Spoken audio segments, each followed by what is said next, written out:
Hello guys, this is your friend and we are back with a new fanfic. Which is what if Hiruzen fully takes care of Naruto in honor of Minato Part 1. And if you enjoy this fanfic then please press the like button and subscribe to my channel for more fanfic like this. And now let's start the fanfic.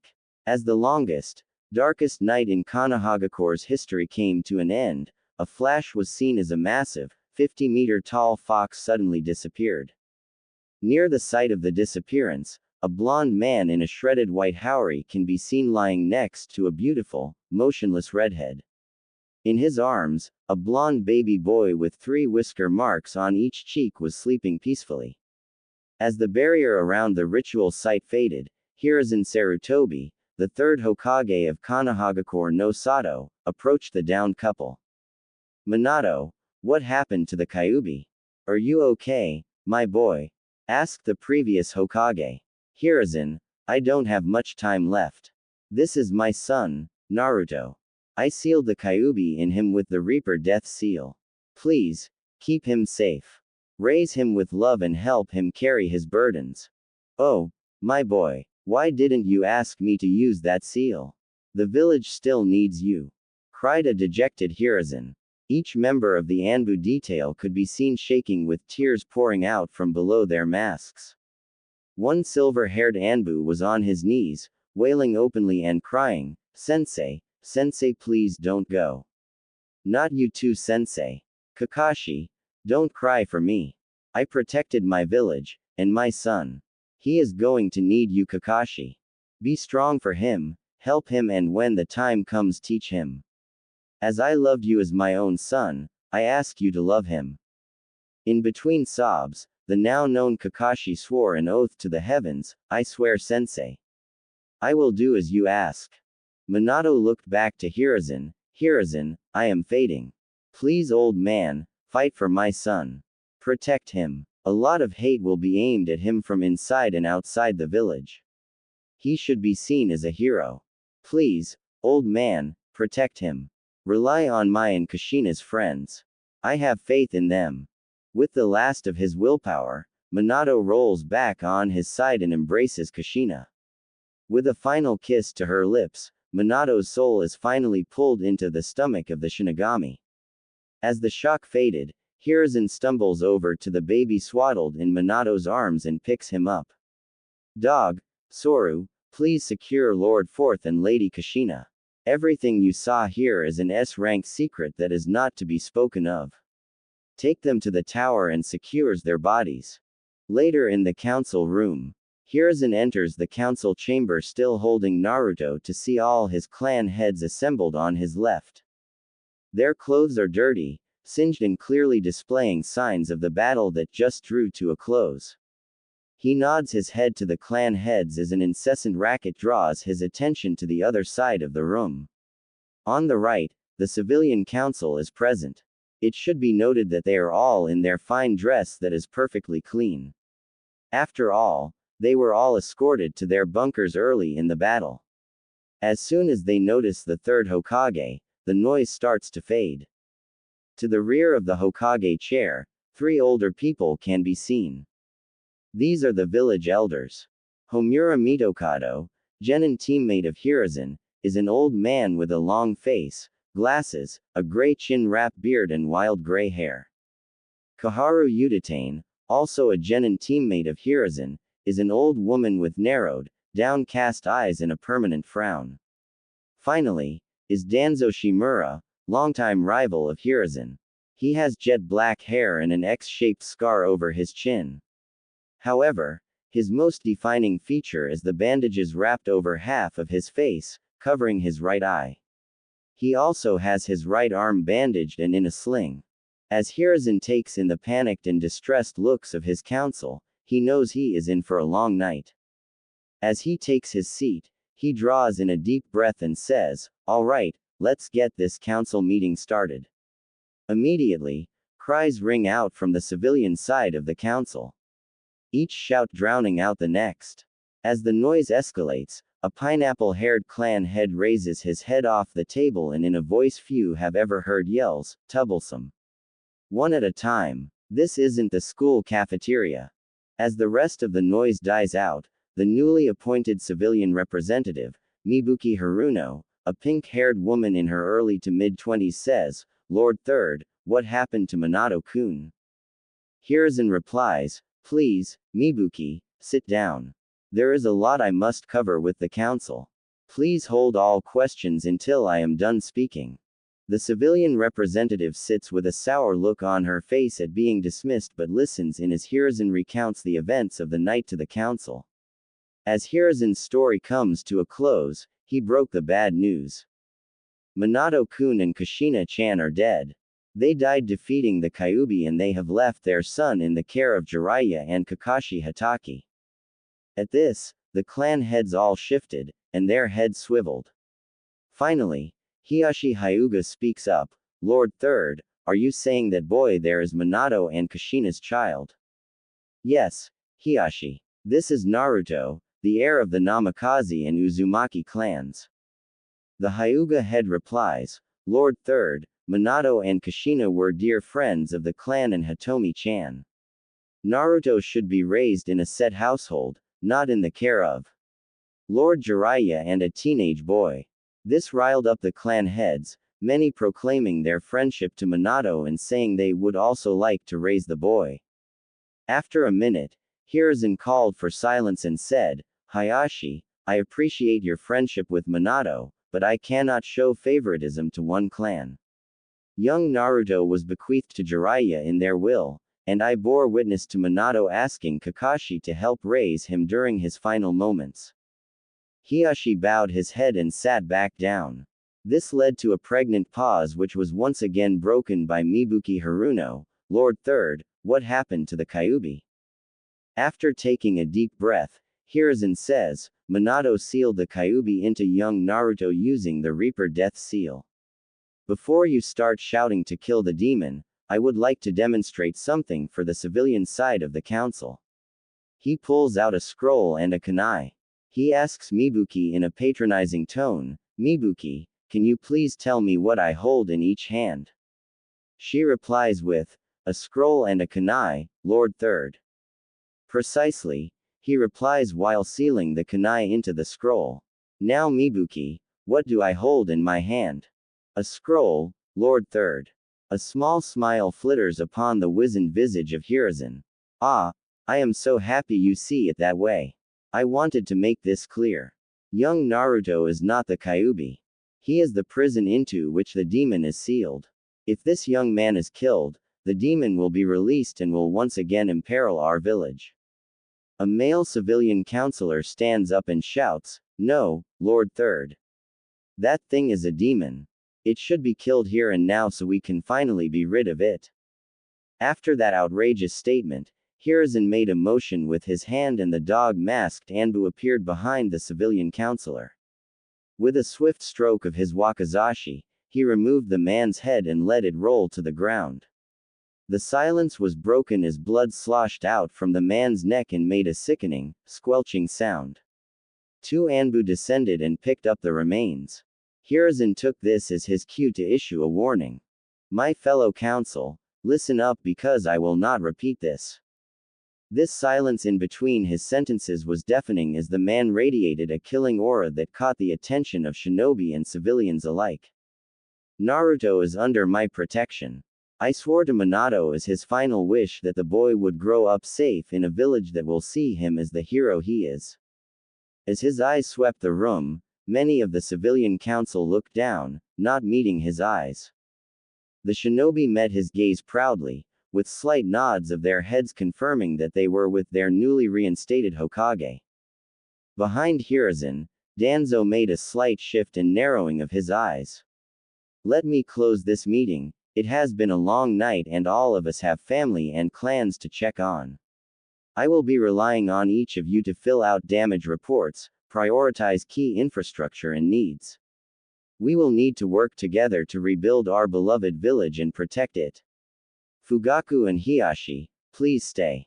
As the council room emptied, Fugaku and Hiyashi stood to attention and saluted. Hiruzen returned the salute and motioned them to sit. "Fugaku, With over a third of the western village destroyed and the wall collapsed, I will need the police now more than ever. I also ask you, Hiashi, to provide support to the Uchiha until our defenses have restabilized. Fugaku begins to reply with, Lord Third, the Uchiha can. Enough, Fugaku. Your rivalry be damned. Every man and woman that can help rebuild and protect the village is needed now. I ask you to work with Hiashi to make sure our village is secured. Yes, Lord Third, says Fugaku with his head bowed. It will be done, states Hiashi with his typical, unreadable impression. Thank you. Now I know both of you will want to help with young Naruto-kun. I will invite you to a meeting to discuss his future once this madness has settled. In the meantime, he will stay at the Sarutobi compound. As the two leave the room, Hiruzen sighs and takes out his pipe from his robes. He lights it up and takes a deep drag as he looks down on the infant in the makeshift cradle. I promise, Minato and Kushina. Your sacrifice will not be in vain. 2 weeks later in the Hokage office. Hiruzen sits down in his leather chair behind the Hokage desk with Naruto laying in a cradle beside his desk. His visage peeks through stacks of paperwork as he looks out over those in attendance. The three elders were seated on the right side of the room with Hiashi and Fugaku seated on the couch in front of his desk. On the back wall, a massive, middle-aged man with long, spiky white hair and a hishiate with the kanji for oil inscribed on it. He is wearing a red overshirt with a gray undershirt, metal arm bracers and gray pants finished with wooden geta sandals. This is one of the legendary Sannin, Lord Jiraiya of Mount Mayuboku. To his right is a beautiful woman who appears to be in her mid-20s that has beautiful honey eyes with a purple diamond in the middle of her forehead. The green overcoat opens to reveal a white shirt that provides just enough cleavage to make all men struggle to keep their eyes up. She is leaning against the wall with an impassive expression on her face and her arms crossed across her ample chest. After summarizing the events of October 10th for the Sannin and getting a report from Fugaku on village security and the progress of the wall rebuilding, Hiruzen addresses the room. Thank you for your help over these past 2 weeks. Much has been done and there is much to do. Tsunade and Jiraiya, thank you for returning to the village on such short notice. I wish it were on better terms. Jiraiya gets a goofy grin on his face and says, sure thing, sensei. After that, his face turns serious and he says, now, can we talk about my student's child, please? Yes, Jiraiya, I was getting to that. Minato and Kushina left young Naruto to your primary custody, Jiraiya. He also asked Hitaki Kakashi to assist in raising the boy. Sensei, I know why Minato gave me that responsibility, but I cannot possibly accept. I have my duties outside the village, not to mention my spy network. With Konoha in this state, it is more important than ever that we stay ahead of the threats. Tsunade makes a tisk sound and snaps her head away from Jiraiya in disgust. The pain she feels just from being in this god-forsaken village has her at her wit's end. Now she must put up with her perverted ex-teammate. Unbelievable. Danzo cuts in before anyone can respond. I agree with Jiraiya. We cannot recall him to the village at this time. His intel has been instrumental in preventing many threats to Konoha. I ask that the child be put in my care, where I can train it properly. All faces in the room hardened as Hiruzen steps in. Danzo, I know that the roots of the great tree need to be kept, but if I hear you refer to young Naruto in that way again, I will be finding a new groundskeeper. He takes a drag on his pipe and exhales. This child is to be raised in the light, with the help of the people in this room. Hiashi and Fugaku made an almost imperceptible shift and looked on excitedly. He continues, my plan is to have Naruto raised on the Namikaze estate. I have already assigned Tsubaki Sarutobi, a wet nurse and caretaker of the Sarutobi clan, to raise Naruto in his family home. As you all know, his existence as of now is only known to the council and is an S-class secret along with his Jinchuriki status. After taking a deep breath and another drag, he continues, I plan on the child's formative years being hidden in the Namikaze estate. Once he is old enough, each person in this room will be able to take part in his development and training. Yes, before you ask, even you Danzo. He chuckles and finishes with, you have many good things to teach, old friend.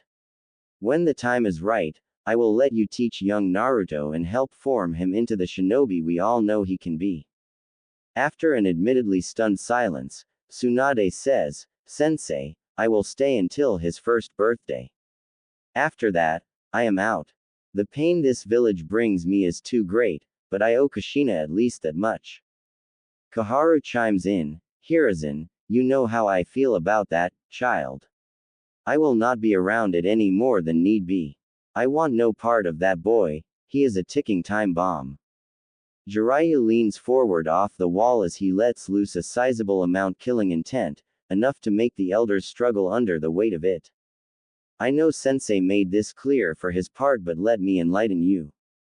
Naruto is under my protection. Whether I am in the village or not. If anything happens to the child, I will hold each person in this room personally responsible. He lets off a bit on the key and continues, I have inspected the Shiki Fuan seal, and I will say that it is the strongest and most intricate seal ever placed on any of the Jinchuriki.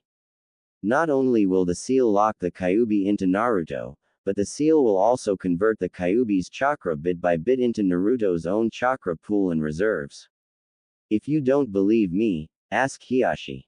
Every eye in the room turned to the startled Hyuga. He activated his Dujutsu and scanned Naruto, it is as Jiraiya says.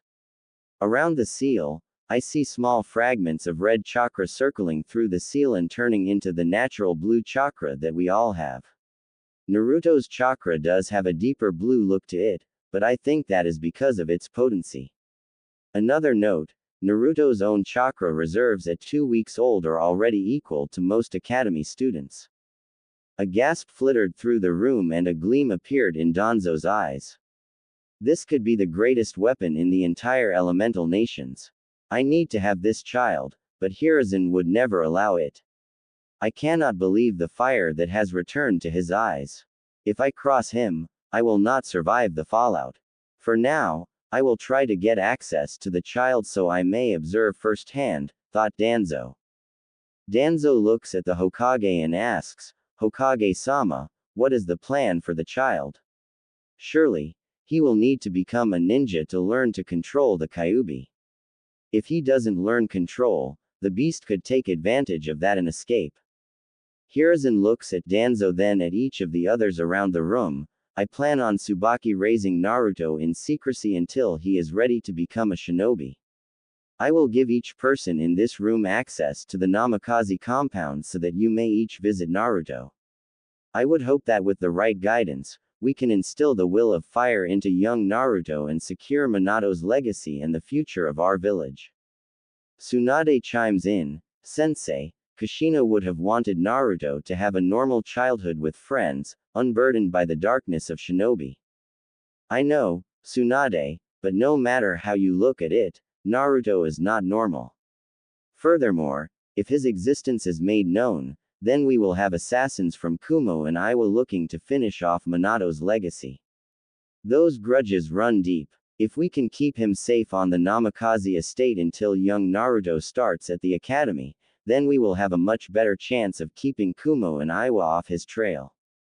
At this point, Hiashi steps in, Lord Third, what if the child is raised under the name Uzumaki and then when the time is right, and the child is strong enough, we can announce his heritage. This would allow us to bring Naruto into the public and possibly create friendships with the other clan children. He will be watched and protected by the shinobi families while creating bonds that tie him to the village. That is an interesting idea. Kushina had her fair share of enemies as well, though, and the Uzumaki name may still attract the attention of Kumo. Jiraiya decides to put in his 2 cents. Sensei, I will be able to stay ahead of any of that. We can provide a better life to Naruto. Furthermore, if we play the Uzumaki name off as a common, orphans, name, then that would allow Naruto to be raised normally. We would of course tell him about his heritage, along with the trusted few clan heads who are loyal to Minato. This would keep his self-identity intact and protect him as much as possible. That is an interesting idea, Jiraiya. If the Uzumaki name reaches Kumo, I expect you to do some counterintelligence work and make sure they believe the orphan story. I believe that is all for this meeting. Please return to your duties and aid with the village recovery. 3 years passed in a flash for Naruto, Tsubaki and surprisingly, Tsunade. The vibrant ball of energy had brought so much light to every person he met. Tsubaki and Tsunade had started teaching Naruto to read after he complained that he couldn't understand of his, 2-chan's, books a year ago. Naruto struggled to learn, but what 2.5-year-old wouldn't? Now, Naruto is often seen carrying around a wooden kunai and reading books like Intro to Fuinjutsu, by Uzumaki Mito, and The Coolest Battles of Shinobi History, by Rimuru Satoru. For his 3rd birthday, Jiraiya had given Naruto The Tale of the Gutsy Ninja, which inspired Naruto to profess himself a ninja and ask for a kunai. The next time Jiraiya showed up, he gave Naruto a box of wooden kunai. Aside from his reading, Naruto loved spending time outside on the training grounds of the Namikaze estate with his ba-chan, Tsunade. After the first year, Tsunade had decided that she would give life in Konoha one more chance. Her attachment to the hyperactive toddler only grew and earned smiles, laughs and guffaws from all those that witnessed the unique relationship. Jiraiya and Hiruzen were ecstatic to see the light return to Tsunade's honeysuckle eyes and a smile to return to her face. The time she spent with her brat was filled with laughter, Naruto playing shinobi and Aunt Shizune trying to keep Tsunade from throwing Naruto over the Hokage mountain. After a year or so, Tsunade decided to return to Konoha Hospital when she wasn't spending time with her last living relative. She was appalled to find out how much the standard of care had fallen. She then got the 3rd Hokage to approve remedial training for all certified nurses and doctors at the hospital. She led the physical and medical retraining and became feared for her quick temper whenever she saw a negligent mistake. One day, she brought Naruto to a training session and introduced him as Naruto Uzumaki. The little blondie was running around in between groups of medics who were practicing their Areo ninjutsu. He would fake his own injury and yell for the medics. Somehow, he found the fake blood packs and was covered in the fake blood. The medics fell in love with the little blonde ball of sunshine and started treating his wounds. Tsunade walked up to a group of female medics and doctors cooing over what looked like a mummified bundle of bandages. The only indicator that it was Naruto was the blonde hair that was peeking out over the tops of the bandages. The mummy training incident incited the hospital staff to nominate Naruto as their mascot. This, in turn, was how Naruto fell in love with training.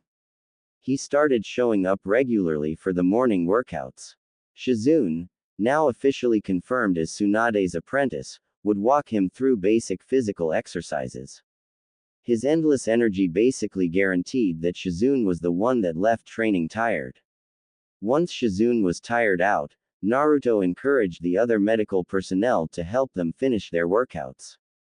This was the brilliant start to Naruto's public persona.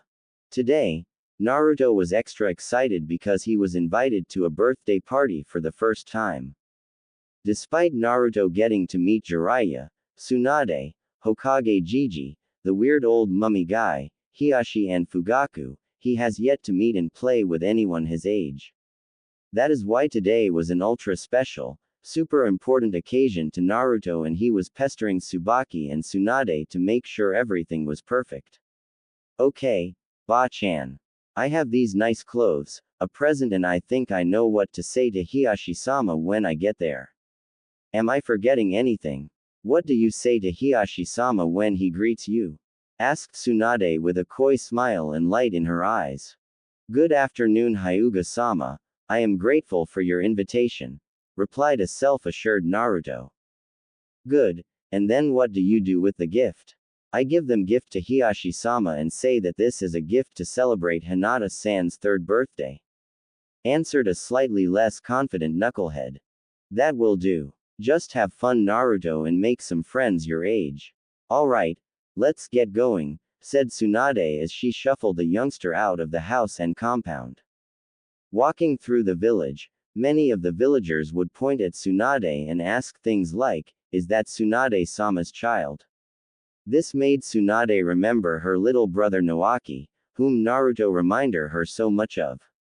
Naruto looked up and noticed Tsunade's slight frown and asked her, "What's wrong, Ba-chan?" Tsunade shook off her thoughts in Naruto's question and simply answered him with a smile and ruffle of the hair. After all the looks, greetings and whispers, Tsunade was glad to arrive at the Hyuga compound. The two gate guards noticed Tsunade walking up and rushed off to get Hiyashi. As they walked through the gate, they saw Hiyashi and Hitomi waiting for them. Hitomi was a beautiful woman with dark blue-black hair and pale white eyes that had a lavender tint to them. She was teammates with Kushina, and as soon as Hiyashi had told her about Naruto, she had been waiting to meet her friend's hidden son. She smiled as she saw the young blonde approach. Naruto walked up with a laughably rigged posture and said, "Good afternoon, Hyuga-sama. I brought a gift for Hinata-chan's birthday." Datbeo. Hiyashi an eyebrow at the youngster. Which for a Hyuga was the equivalent to a hearty laugh and smack on the back by an Akamichi. The vibrant nature of his greeting stood in stark contrast to the typical Hyuga etiquette. After Hiyashi composed himself, he returned the greeting by bowing his head slightly to Tsunade. "Good evening, Tsunade-sama and Uzumaki-san. I am grateful you could join us to commemorate Hinata's third birthday." Truth be told, Hiyashi wasn't one to throw a party for such a paltry reason, but Hitomi had been bothering him about getting to meet Naruto, and this was as good an excuse as any. "I apologize, but I have to head to the Hokage Tower. The delegate from Kumo will be wrapping up with the signing of the treaty, and we have agreed to house him as a show of good faith." Tsunade waved him off and said, "I am surprised you would let him stay here. Have a safe trip and we can share some sake when you get back." As Hiyashi walked out of the compound with his brother and personal guard, Hitomi ushered the duo into the compound's courtyard, where laughing and talking could be heard from the front gate. Naruto noticed how big and fancy the Hyuga compound was compared to his parents' house. It was modeled after an old Japanese architecture that was simple, yet elegant. As he approached the courtyard with Tsunade just a step behind him, Naruto spotted the birthday girl. She was a small little thing with dark blue hair cut in a Heim style, mousy face and a small build. She was wearing a formal lavender kimono that made her look like a proper little noble toddler. Naruto walked up to her and kicked off the conversation with a gigawatt smile. "Good evening, Hinata-san. My name is Uzumaki Naruto. Thanks for inviting me to your birthday party. I brought a present for you." The girl was stunned by his outgoing behavior and immediately blushed, looked down to the ground and kept touching her index fingers together. After a moment, she looked up slightly and replied with, "Thank you for coming to celebrate my birthday. It is nice to meet you, Uzumaki-san. My name is Hyuga Hinata. Please put your present over there with the others." She pointed to a pile of presents and smiled shyly. She was then pulled away from the conversation by another Hyuga that looked slightly older than her and had a much more rigid posture and face. After Tsunade took Naruto to get some food, they sat down at a table with a man with two diagonal scars on the right side of his face that had his hair done up in a spiky ponytail. He was sitting next to a similar and smaller version of himself. They both had an extremely lackadaisical posture that seemed to say, "Please don't be too troublesome." As Naruto sat down, the older of the two perked up and met eyes with Tsunade. Their silent conversation confirmed that this was Minato's son, whom Shukaku had been waiting eagerly to meet. He was the 4th Hokage's Jonin commander and was very close to Minato and Kushina. In fact, he was one of the only people that knew when and where they were going to have the baby. The events of that night had plagued his nightmares. There was just a piece of that puzzle that Shukaku couldn't figure out. They had taken so many precautions, how did it all go wrong? Shukaku was pulled from his reflections by the loud and proud greeting of Naruto. Shukaku put on a smile and answered the vibrant blonde with, "Good evening, Naruto. My name is Shukaku Nara, and this is my son Shikamaru." Shikamaru had noticed his dad perk up in the immediate drift of his father's train of thought. He looked to his dad and then offered his hand to Naruto. The two sat next to each other and talked while Naruto ate. Let it be known that all Tsubaki's attempts to teach Naruto table manners had not yet taken effect. After Naruto finished eating, he and Shikamaru went off to play with a group of kids. As the evening progressed, Naruto had met a bunch of the clan heads, children, not that he knew they were clan heirs. His vibrant nature and boisterous personality rapidly got him nominated as the leader of the group's games. They played ninja, tag, hide and seek and even a ninja game that involved the kids trying to throw wooden kunai through holes of different sizes. During these games, he met Ino Yamanaka, Choji Akamichi and a feral-looking boy named Kiba. Eventually, Hinata and Neji had come and joined the group to play.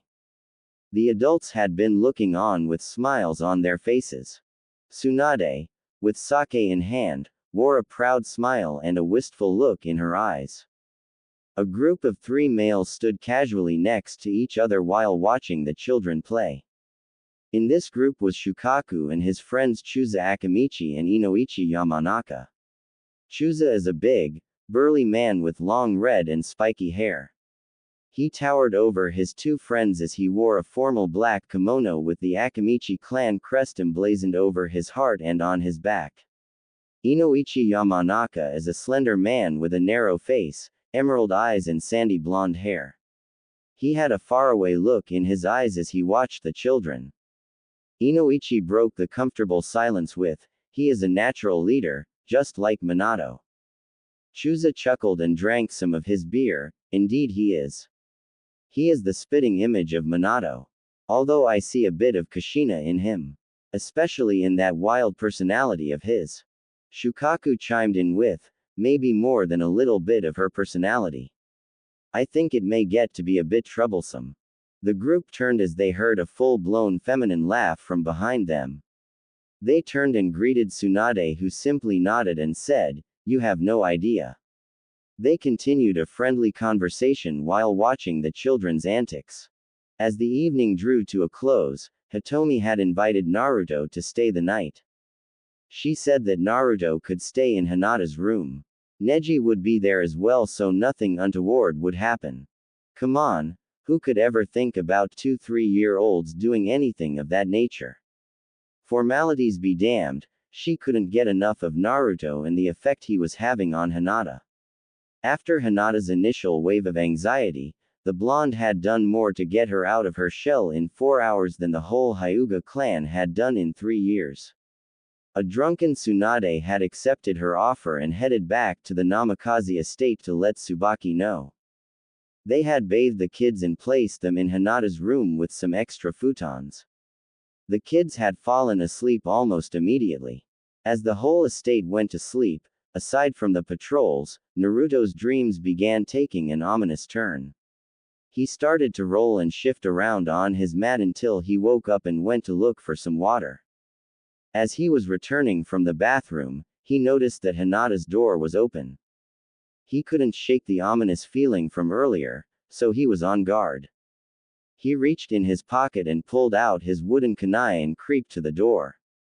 When he entered, he saw a man in all black tying up Hinata and Neji slumped against the wall, bleeding from his head. After a moment's panic, Naruto screamed as loud as he could, "Get away from Hinata-chan." As he screamed, his eyes flickered red and he jumped at the startled intruder. The man would regret not taking him seriously as a wooden kunai ended up lodged in his eye. The man then grabbed Naruto and said, "Die brat. Damn you." He chucked Naruto through 2 walls into the Hyuga's courtyard where he slammed into the fountain and passed out with blood coming from his head. The man then grabbed Hinata and began to run but was surrounded by a group of Hyuga guards and Hiyashi. Hayashi scowled and stated in an ice-cold tone, "You will put my daughter down and come with us or your life is forfeit." As he finished saying this, Hitomi slid through the group of guards with a speed and grace of water and then began to strike the man rapidly from his blind spot. 8 trigrams, protection of the 64 palms, she intoned with an icy chill as the man began to crumple to the ground. The girl he was carrying over his left shoulder had stopped him from reacting in time. As he fell, he dropped the struggling Hinata. He lay face down in the dirt, in too much pain for him to use the suicide syringe he had brought for this exact reason. He began struggling with his tongue to get to the cyanide capsule he had lodged in one of his teeth. Hiyashi, with his Byakugan activated, saw this, dashed to the man and flipped him over. He paralyzed the man's jaw, forced his mouth open and removed the capsule. He pointed to 2 of his guards and told them to take this man to T&I. He pointed to his brother, Hazashi, and another branch member and had them go tell the Hokage. It was at this point that Hitomi processed Naruto's crumpled form on the fountain. She cried out in fear as she sprinted over to Naruto's body. The scream also drew Hiyashi's attention, and he sent another Hyuga to go and inform Tsunade that they will be taking Naruto to the hospital. Hiyashi gently pushed aside his wife and daughter that were kneeling over an unconscious Naruto and scooped him up. His heart was overflowing with gratitude and apprehension as he raced across the rooftops with an unconscious Naruto. Aftermath of Hyuga incident. Naruto woke up with a massive headache, feeling like his whole body was aching. He tried moving his left arm but was unable to. Something big, soft and attached to something heavier was stopping him from moving. As he opened his eyes and cleared his blurry vision, he saw his Ba-chan was slumped over the bed with his arms secured between her 2 voluminous mounds. He looked over and saw the flowers and, get well, cards from the Hyugas and medical staff. The sun was beginning to light up the village and peek through the curtains. He noticed that Tsunade was beginning to stir thanks to his movement and the beam of sunlight that found its way into her eyes. As she came to, she cleared the saliva from her chin and began to cry as her eyes met Naruto's. Naruto freed his arm and patted her head. "It's okay, Ba-chan. I'm okay." She cleared her tears and her honeysuckle eyes shimmered as the light bounced off the wet orbs. "You scared me, brat. You were out for a whole day." After a bit, Naruto asked about Hinata.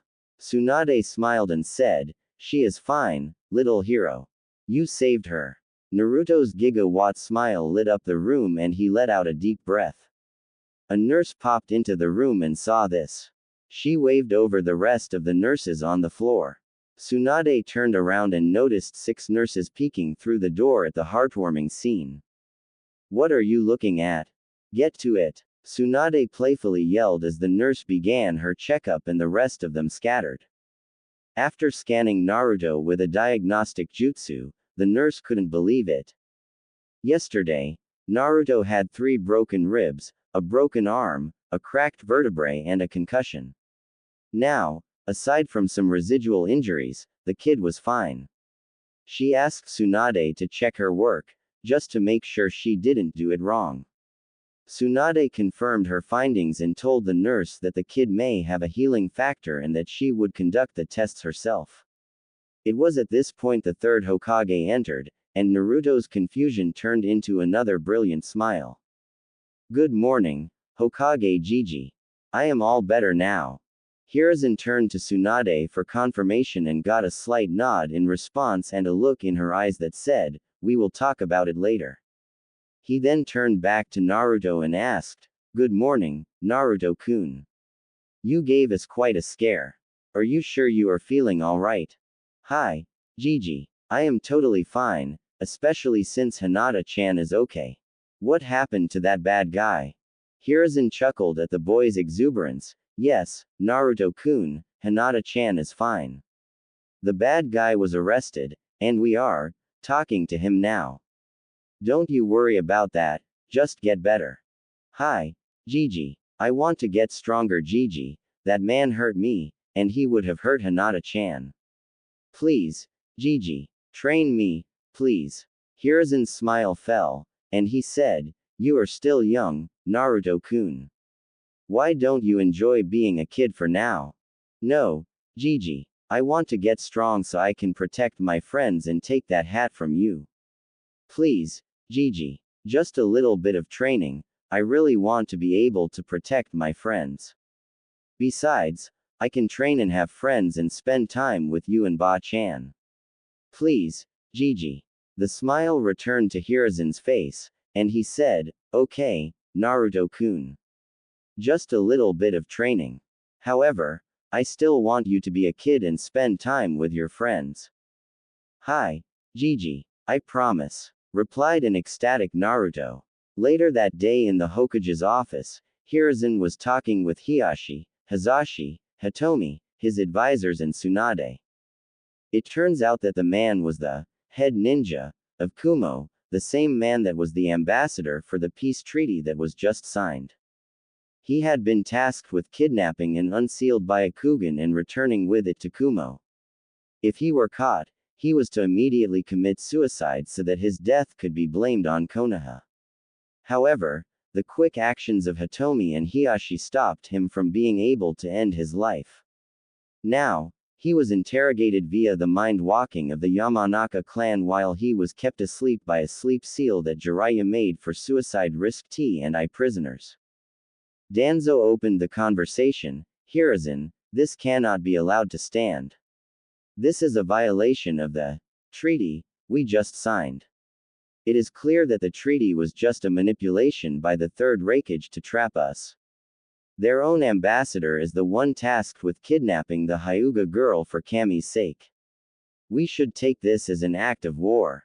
Hiruzen frowned. He knew he would get this reaction from his old rival. Relax, Danzo. It is not that I disagree with you, but we have just recovered from the Kyuubi's attack. We cannot afford to go to war at this time. Koharu nodded and said, War would not be beneficial. We are simply not in the right state to commit to a war with Kumo.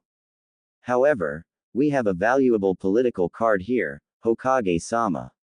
We cannot afford to fold this hand either. Danzo cut back in. Is it true that the boy managed to wound the enemy shinobi with a wooden kunai? Yes, Danzo. Naruto was able to catch the kidnapper by surprise and lodged his wooden kunai in the man's left eye as he was tying up Hinata, replied an amused Hiruzen. Danzo nodded his head and simply said, Impressive, for one so young. As the room agreed with Danzo's statement, Hitomi spoke up, Hokage-sama, if I may speak freely. Hiruzen nodded and Hitomi squeezed Hiashi's hand as she continued, the Hyuga and the Uzumaki are the clans affected. They attempted to kidnap our heir and, in the process, they harmed the sole heir of two clans. Murmurs of confirmation came from everybody, and Tsunade's face adopted a look of cold fury. However, it would seem that revenge may be out of our reach. So how about the next best thing? She asked. Looks of confusion erupted from everyone.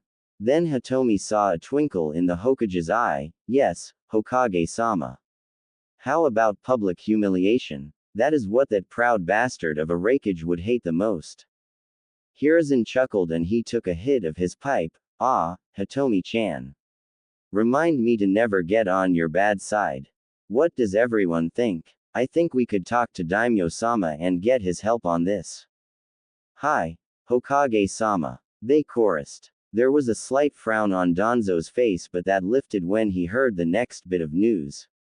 Young Naruto woke up today and asked me for a favor that I am a bit hesitant to grant. He asked me to be trained in the shinobi arts so that he could get strong enough to protect his friends. Hiruzen said a bit resignedly. Danzo replied immediately, Hokage-sama, I volunteered to train the boy. You know that I have plenty of experience training shinobi from a younger age. I believe that I can get him trained. I have no doubt that you can, old friend. However, I do not want any of that emotional conditioning nonsense. Hiashi cut in at this point. Hokage-sama, the Hyuga clan owe Uzumaki-san a debt. I believe that training is the least we could do to repay him. Tsunade then broke into the conversation. I want a piece of him too. That kid has enormous potential, and he is already joining the medical staff for their morning training. Hell, the brat can keep up with most of my doctors. Hiruzen outright laughed at the immediate explosion of interest in his successor's son. Okay. They say it takes a village to raise a child. The way I see it, young Naruto claimed his right to be my successor. I see that potential in him. However, I don't want to rob young Naruto of his childhood. We can create a schedule so that each of you can begin training him. Danzo, I am serious. None of your old route training and emotional programming. I will be keeping my eyes on the child's progress. I want you to teach him, in an appropriate manner, about the darkness of the shinobi world.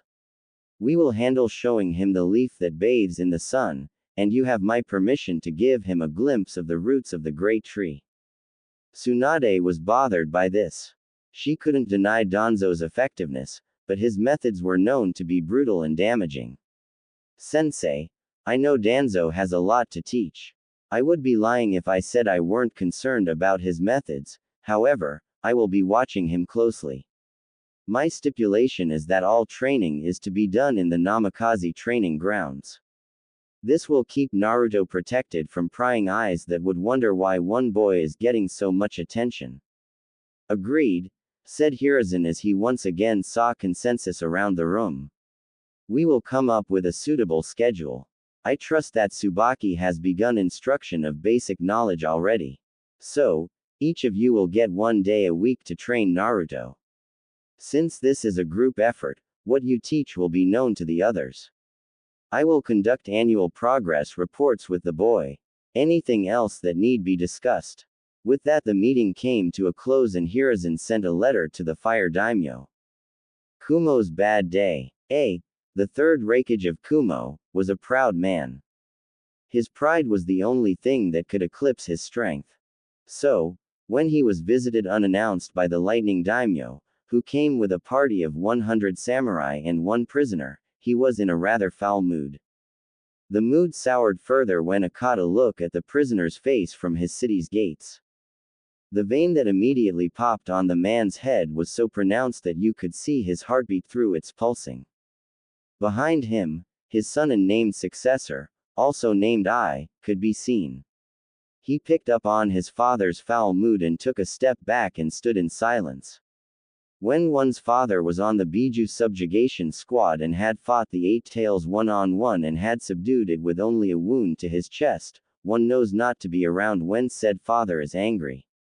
Killer B, the third Raikage's adoptive son and vessel of the 8-tailed octopus, also backed up and gave his adoptive father room. As the lightning daimyo's entourage approached, I noticed the serious look of the entourage. The samurai took a ready stance when they saw the black lightning dancing off the third Raikage.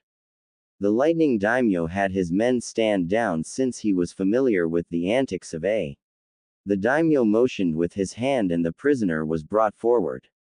The previous head ninja of A's shinobi force wore a downcast look and sported an eye patch. He bowed his head, spoke out of turn and said, I am sorry, Raikage-sama. It was at that point that the black lightning exploded from A's body. He bounded forward and severed the man's head from his body. As the body fell lifelessly to the ground, the daimyo looked aghast at the behavior in the presence of a daimyo. The blood that spouted from the headless man splashed near the daimyo's feet. The lightning daimyo said, well, I had come to discuss the diplomatic ramifications of you creating a treaty, signing it and violating it on the same night it was signed. Now, though, that seems unnecessary. I hereby decree that any and all financial assistance from the Land of Lightning, as well as mission requests and funding, are suspended until the third Raikage, has been removed from office and replaced. I also expect a formal and public apology to Konoha to be made for violating the 5 nations rules of neutrality. I will await the newly appointed cage in the capital. That is all. The lightning daimyo ascended back into his carriage and the whole entourage turned back to the lightning capital. A deafening and palpable silence hung over the crowd as the lightning daimyo departed. The third Raikage looked frozen, as if he had locked up. His faces started turning blue and a slight twitching could be seen from his body. In his rage, his lightning chakra had gone out of control and caused his heart to start beating rhythmically. If anyone dared to approach him, they may have noticed. Instead, they all waited for the third Raikage to explode. Then they kept waiting, nobody wanting to make the first move and draw upon the wrath of A. However, after nearly 30 minutes, A's son approached and put an arm on his dad's shoulder. Dad, we will work this. He never got to finish his sentence because the slight pressure from I's massive fist was the only force needed to push his now dead father over. Everyone gasped as the third Raikage fell, face first, dead on the paved road leading into Kumo. The carnage that followed left the land of lightning in a state of upheaval for the next 3 months. Eventually, I, the son of the third Raikage, was named the fourth Raikage of Kumo. The 3 months without missions and support from the land of lightning had caused a depression that would affect Kumo for nearly the next decade. I handled the public apology to Konoha as his first act as Raikage. I made it his mission to restore Kumo to its former glory. He had the largest shinobi force in the elemental nations. Now all he had to do was restore the faith that his father lost. It was because of all this that I adopted a mentality that all international dealings will be on the up and up. At least as up and up as shinobi affairs can be. Once news hit Konoha of Kumo's reaction to their humiliation, Sarutobi took all his advisors, the Hyuga clan representatives, Tsunade and Jiraiya out for a night of drinking that cost him nearly half a year of his salary. Sarutobi, while happy and very hungover, vowed to never again offer Jiraiya and Tsunade an all-expense-paid drinking night. As Sarutobi was waking up, Tsunade was also coming to her senses. She had long since moved into the Namikaze estate. The Senju estate was so empty and brought up so many painful memories. That is why, when Tsunade woke up in her bed in the Namikaze estate looking at a long mane of white hair covering a man that was snoring with his face down in the pillow, Tsunade then grabbed Jiraiya and chucked him out the window of her room. The racket she made and the hell she raised woke up the whole estate. Tsubaki and Naruto walked up on a ranting Tsunade. Her tirade continued until Naruto spoke up and calmed her down. Maybe it was the cute and innocent toddler, or maybe it was her completely state, but she eventually did calm down. A 4-year-old Naruto woke up at the crack of dawn to get to his training. For the past 6 months, he had trained 4 days a week. On Mondays he trained with Tsunade and sometimes Shizune. On these days, he would join the hospital staff for their morning physical training. After physical training, Tsunade would make breakfast for Naruto while quizzing him on the previous week's homework. They covered subjects like chakra nature, chakra control, the basics of field medicine and human anatomy. While it could be said that Naruto was smart for his age, most of this material was quite hard for him to understand.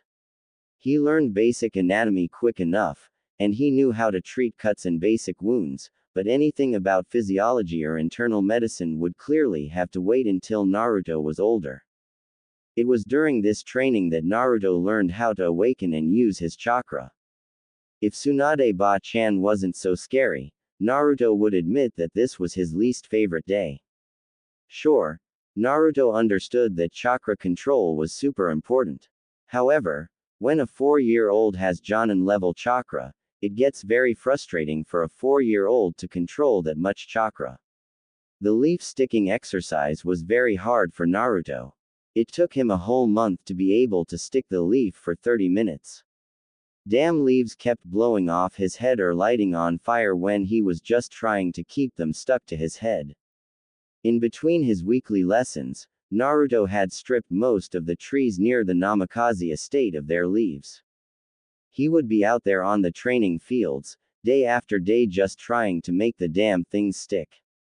Tsunade recognized that Naruto's frustration just made the exercise harder. When she saw this, she would make him do physical exercises. Naruto did sets of 50 push-ups, diamond push-ups, pull-ups, squats, lunges, sit-ups and burpees, and then he would run around the training grounds 10 times. By the end of 6 months, Naruto could repeat these sets easily. He remembered trying to learn the tree walking exercise. He got frustrated so often that he ended up doing 12 sets of his usual workout in one day. Tsunade was so surprised when she saw his physical prowess that she started made him meditate in between sets and tree walking attempts. To her immense pride, Naruto learned tree walking in 3 weeks. This control helped Naruto, and after tree walking, Tsunade attempted to teach Naruto his first jutsu, the Henge no Jutsu. At the 6-month mark of his weekly training, Naruto was close to mastering this technique. Naruto felt his progress, and that filled him with pride. It also helped that whenever Naruto hit his training goals or mastered a new technique, Tsunade would take him to Ichiraku Ramen. After mastering the leaf sticking exercise, Tsunade took him to Ichiraku's. And like a crack addict, Naruto was hooked after the first bowl. The repeat visits led to Naruto eating 3 extra large bowls of ramen at the ripe young age of 4. Tyuki, the stand's owner, saw the next coming of Kushina and his future best customer. Tyuki and Ayame were quickly added to Naruto's list of those he would train to protect. Tuesdays were days that the Hyuga clan opted to teach Naruto.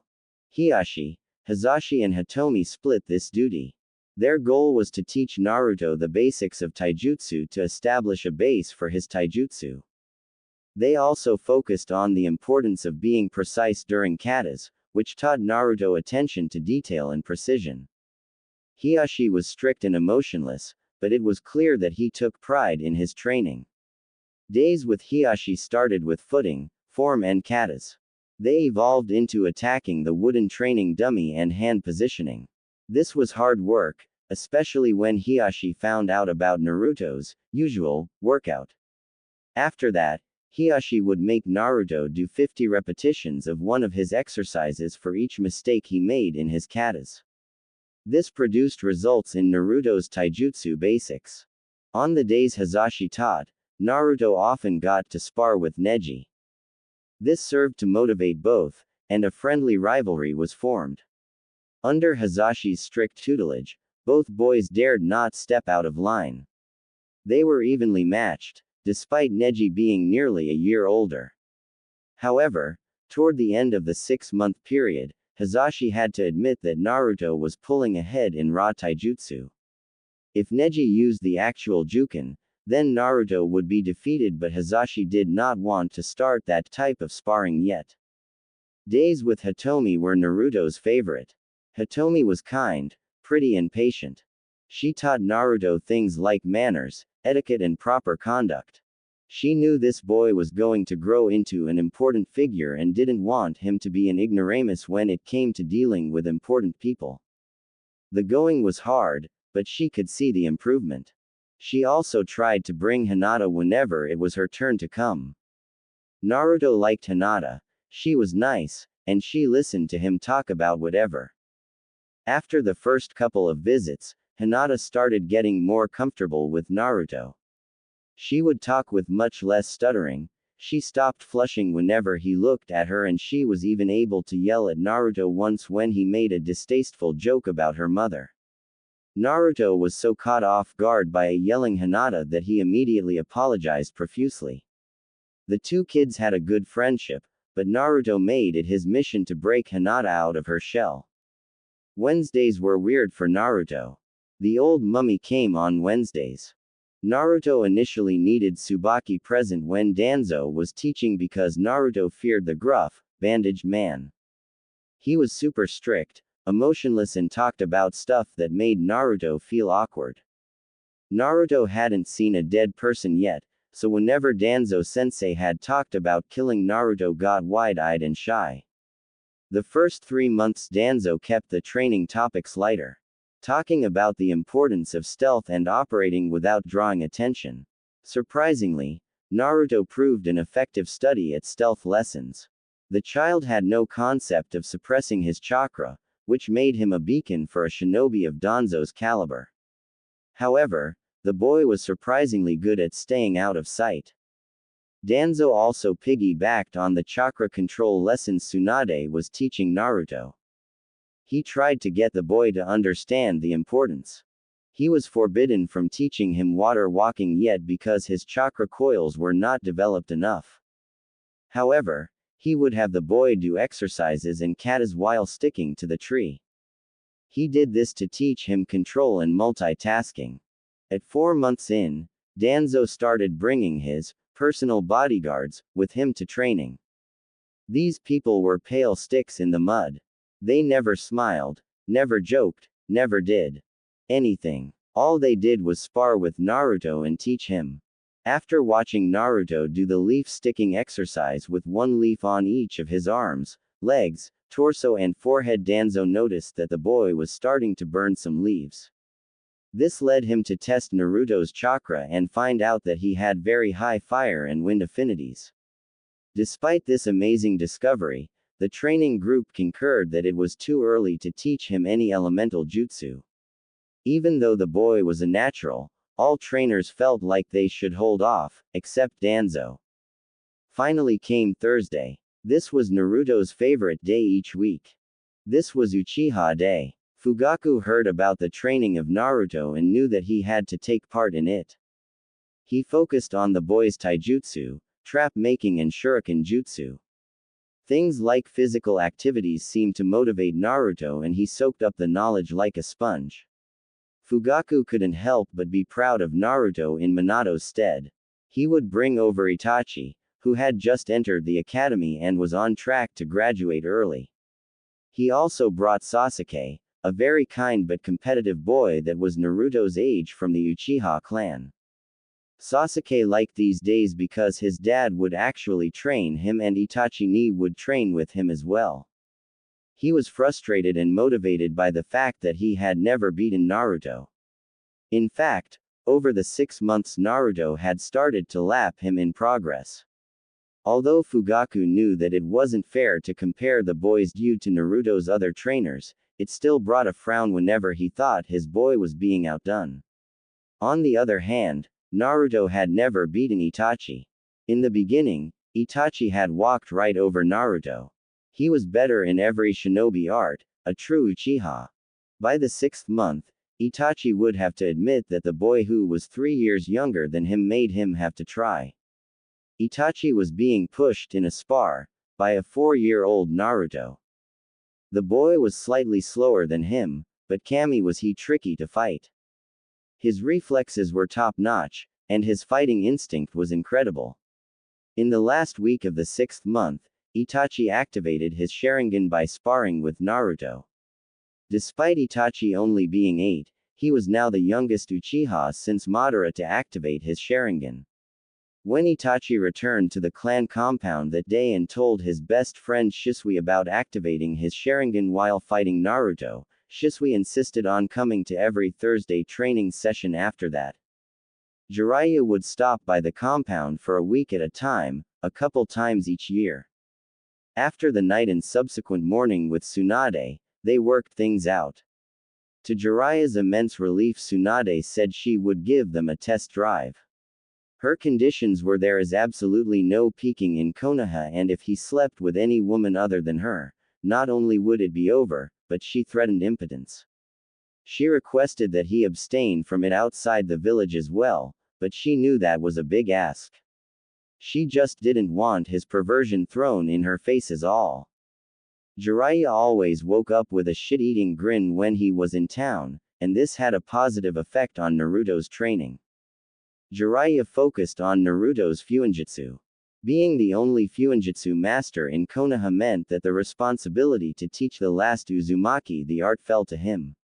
Since the kid started his calligraphy when he was 3, Jiraiya was always surprised by the progress Naruto made. Jiraiya couldn't help but get excited and talk through seals when Naruto displayed an almost innate understanding of the art.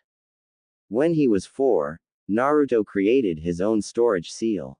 He managed to improve on the basic storage seals found in the shinobi shops and increase their capacity by double.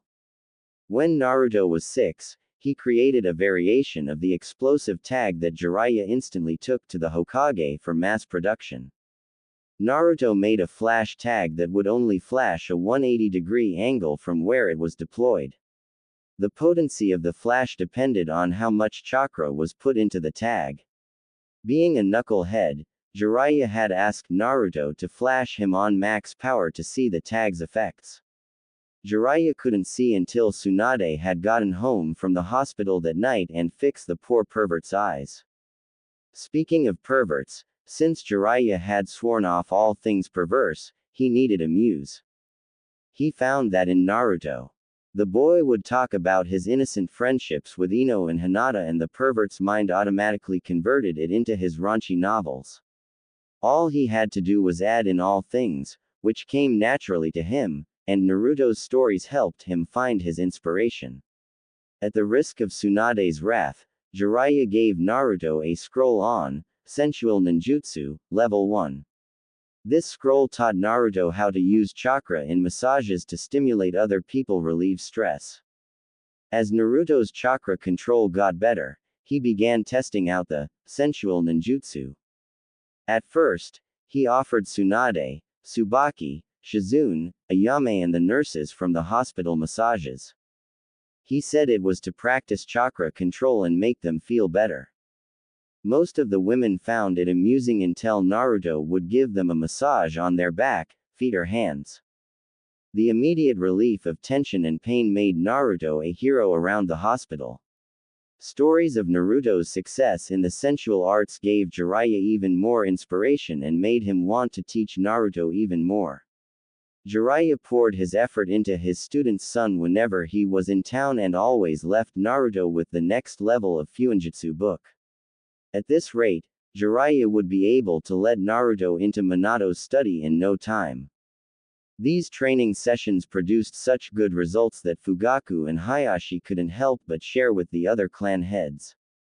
The hype around Uzumaki Naruto grew to a dim roar among those in the know. Sure, there are prodigies like Itachi, Shisui and Kakashi. They were young and each of them displayed an amazing level of skill for their age. However, the positive energy that each teacher got from training Naruto made him unique among the prodigies.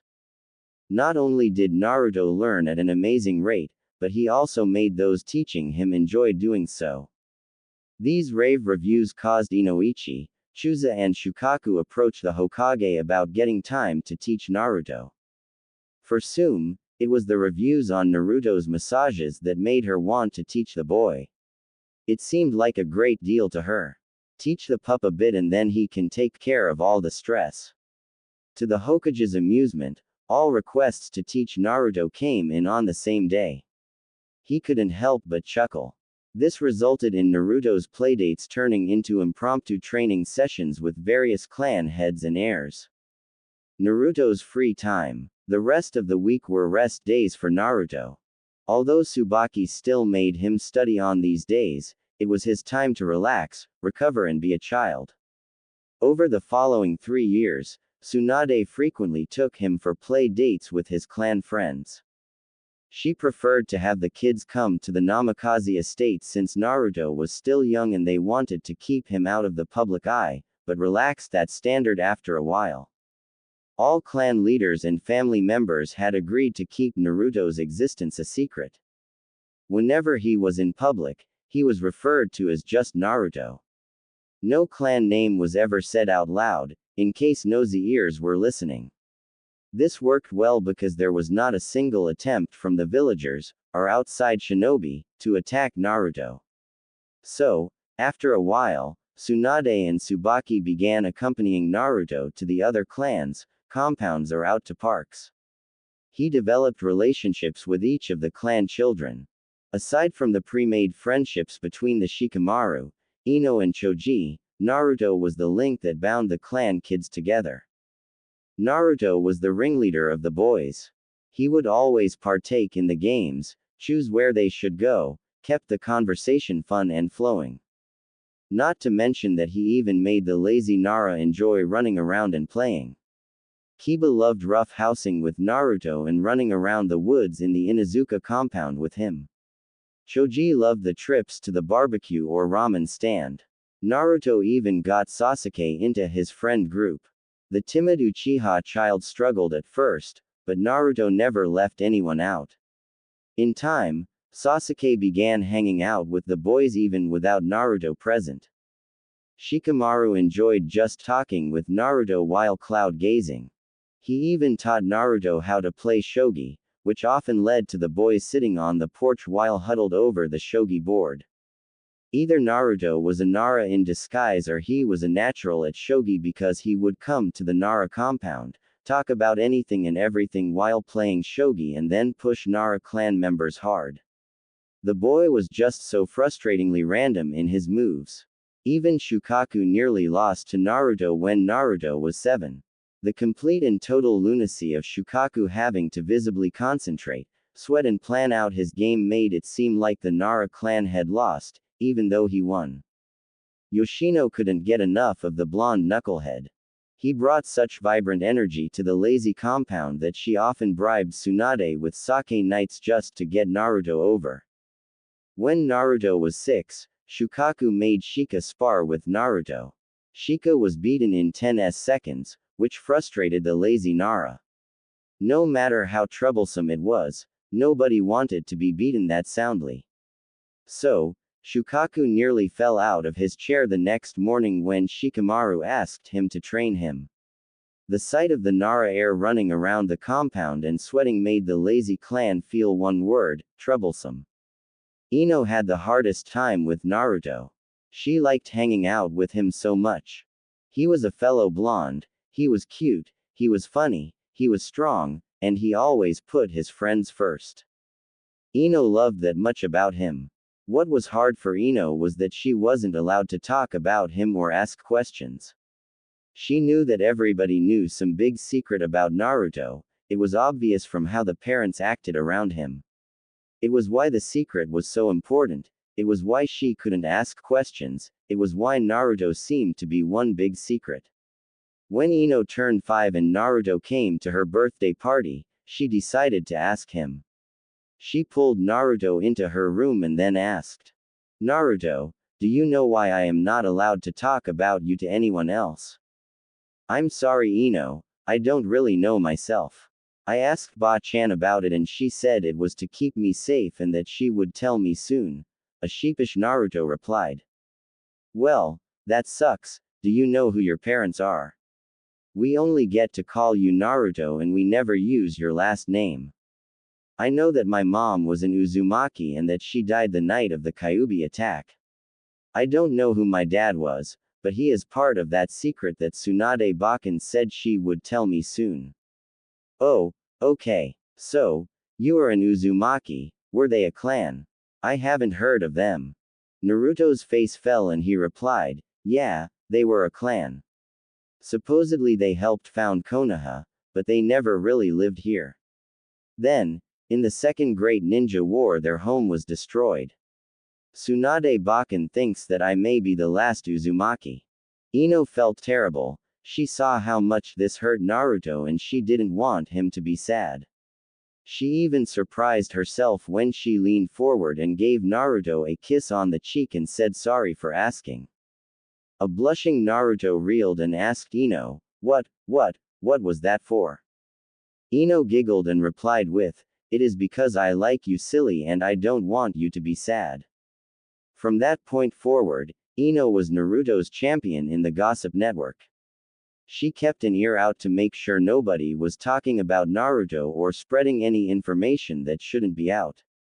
Sure, she loved telling her friends how nice and cute he was, but she never betrayed Naruto's trust or told anybody his last name. She kept him on a pedestal in her heart as the truest standard of a friend.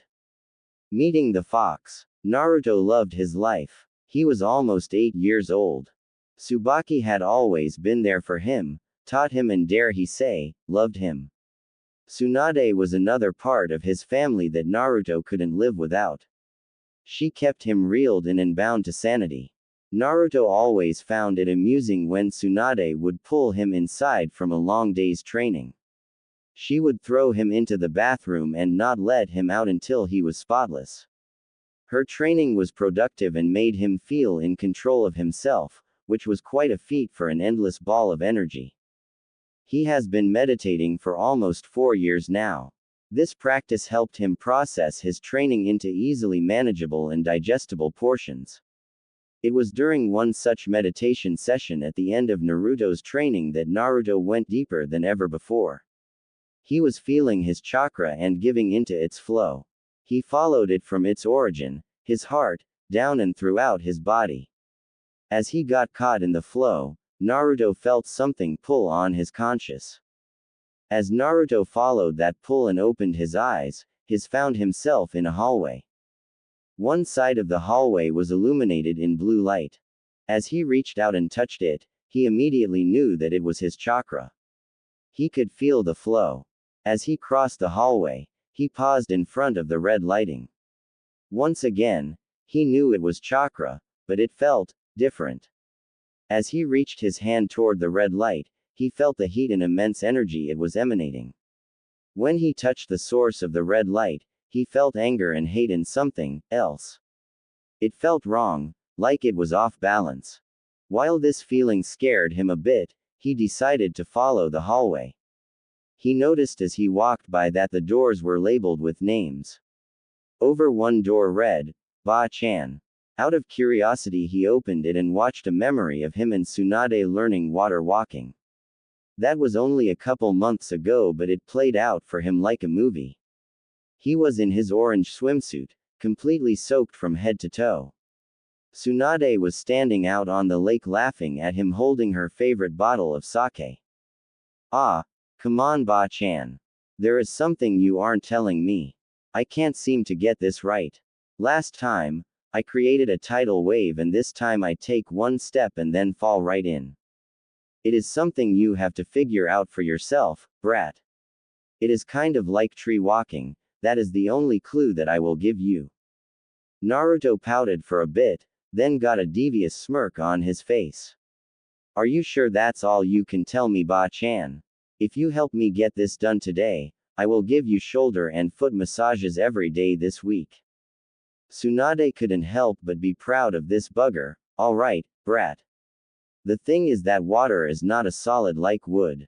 Therefore, the chakra flow cannot stay fixed. You must fluctuate your chakra based on the depth and condition of the water. Try double what you did for your last attempt than just trying to stand on the water's surface before walking. Thanks, Ba-chan, said Naruto as he flashed his million-watt smile at Tsunade. After another few attempts, Naruto found the right flow and was able to stand on the water. Naruto focused on pulling himself out of the memory and stood in front of the door. This was surreal. Who knew he could meditate and review memories like this? As he marveled on this, he continued walking down the hallway. After a minute, he came upon a massive door, about 40 feet high and 20 feet wide. It was emblazoned with the crest of a 9-tailed fox on each door. Naruto felt drawn into the room, like there was something he needed to do in there. As he entered, he marveled as the room opened up into a massive auditorium-like room. However, Naruto noticed that he couldn't see all the way across. After a bit, the room faded into darkness. So, being a curious almost 8-year-old child, Naruto continued walking. As he approached the darkness, a massive cage came into view. Being this close, Naruto could not see the end of the cage. Since Naruto couldn't see anything behind the cage, Naruto called out. Hello, is there anybody there? After he spoke, a light appeared from above and illuminated the massive head of a fox. Its head was lying over its paws that were crossed under its snout. Naruto could feel the massive power radiating from the creature. Its beautiful fur produced a reddish-orange sheen that was beautiful.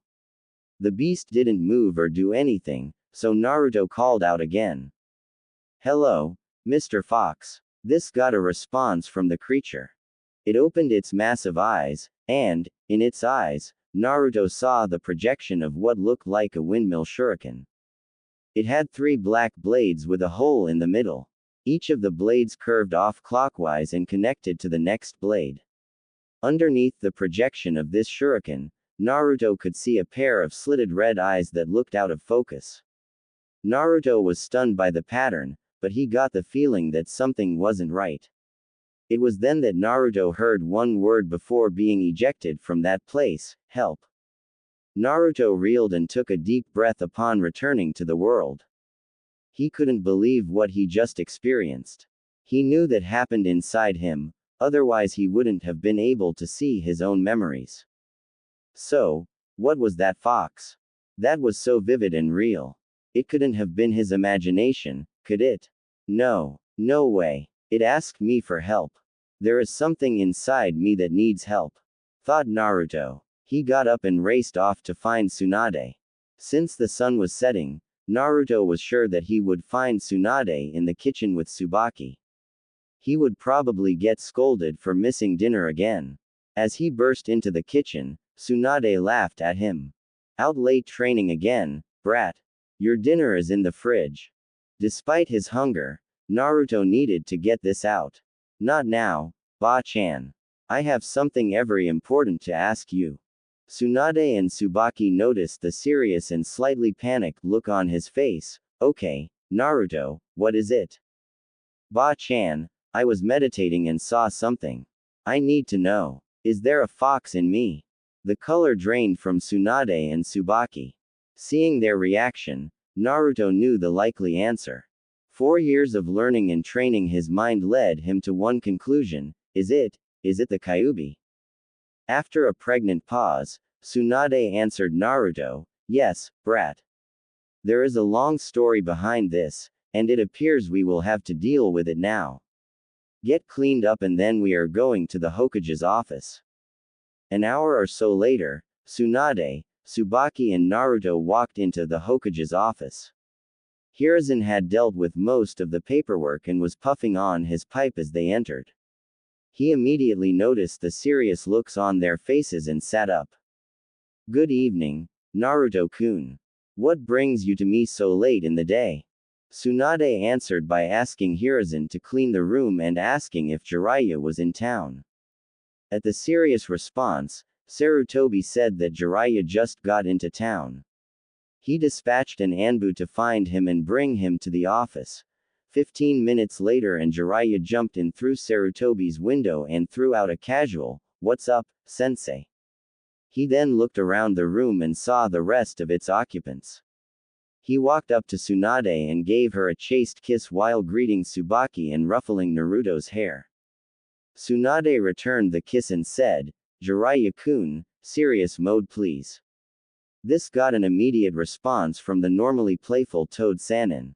Sarutobi retook control of the conversation and said, "Okay, Naruto-kun. Why don't you tell us what this is about?" Thus, Naruto recounted his trip into his mind. What started as being impressed by being able to visit one's mindscape turned into a deathly silence and pallid looks on the faces of Jiraiya and the third Hokage. "Okay, my boy, it appears that it is time to have this conversation," replied Hiruzen with palpable desire to avert this conversation. Thus, Hiruzen began recounting the night of the Kyuubi attack with the conclusion of the Kyuubi being sealed into Naruto. Naruto processed the information for a bit, then asked, "Gigi, something didn't feel right with the fox. When I felt its chakra, it felt like something was interfering with it. Like when Shizune Nekin put me in a genjutsu. Then, when the fox opened its eyes, it looked like something was on its eyes."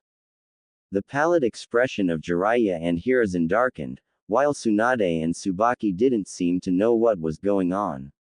It was Jiraiya that asked, "Naruto, could you show us?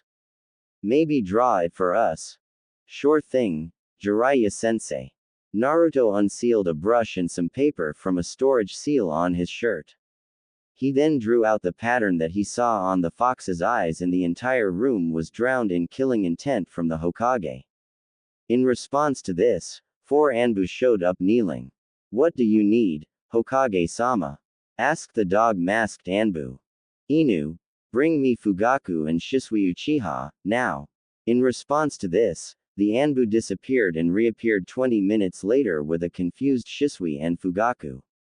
The Hokage held up Naruto's drawing and asked, "Do you two recognize this pattern?" Although confused, and now slightly perturbed by the feeling in the room, they both nodded. Hiruzen then asked, "Fugaku, this is the pattern of a Mangekyo Sharingan, will be called MS for short from here on out. Is that correct?" Although he was hesitant to spill clan secrets, Fugaku caught the mood in the room and noted the present parties. "Hi, Hokage-sama. May I ask what is going on?" Hiruzen had Naruto retell his encounter with the fox, and he put focus on how things felt off in the pattern on the fox's eyes. Both Fugaku and Shisui immediately went white. There had been suspicions about the fox being controlled, specifically by the Sharingan. Now, there is little doubt. So, there is either a traitor among the Uchiha, or an unknown MS wielder controlled the fox. Fugaku, I never thought I would have to ask this, but I need a straight answer from you. Are you two the only MS wielders in the Uchiha clan currently? Hi, Hokage-sama. As far as the clan is aware, that is correct. You understand the implications of this effect being on the Kyuubi still. Hi, Hokage-sama. The user is still alive, and if the fox were free, it would still be under that user's control. At this point, the Hokage flared his chakra again, calling the Anbu. Bring me Inoichi, it is an emergency. Once again, the Anbu disappeared and reappeared with an Inoichi in his nightwear. You called, Hokage-sama. Yes, Inoichi. There is a lot going on, but I trust Fugaku and Shisui will consent to you taking a look through their minds. I need to clear them of suspicion before we move forward. Fugaku and Shisui looked startled, but nodded their heads nonetheless and said, Hi, Hokage-sama. A very confused and hesitant Inoichi responded, Can I ask why, Hokage-sama? Hiruzen looked to Naruto, who once again recounted his visit to the fox's chambers.